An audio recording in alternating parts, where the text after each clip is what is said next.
தமிழக வெற்றிக் கழகம் சார்பில் வீதி வீதியாக தண்ணீர் பந்தல் அமைக்க வேண்டும். நிர்வாகிகளுக்கு நடிகர் விஜய் மீண்டும் உத்தரவு.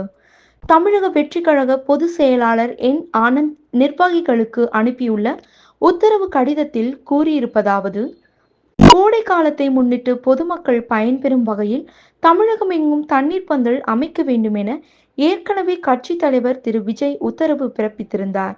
அந்த உத்தரவின் தொடர்ச்சியாக மீண்டும் செயல்பாடுகளை துரிதப்படுத்தும் வகையில் இந்த அறிவுறுத்தல் வெளியிடப்பட்டுள்ளது.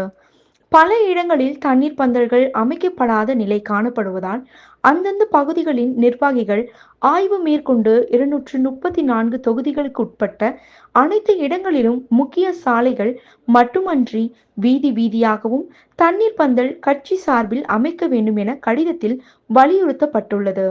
மேலும் தண்ணீர் பந்தல்கள் அமைப்பதுடன் மட்டும் நிற்காமல் அங்கு தினமும் சுத்திகரிக்கப்பட்ட தண்ணீர் இருப்பதை நிர்வாகிகள் உறுதி செய்ய வேண்டும் என்றும் கட்சி தொண்டர்களுக்கு அனுப்பியுள்ள கடிதத்தில் கூறப்பட்டுள்ளது. இது பொதுமக்கள் நலனை கருத்தில் கொண்டு வெளியிடப்பட்ட அறிவிப்பாகும்.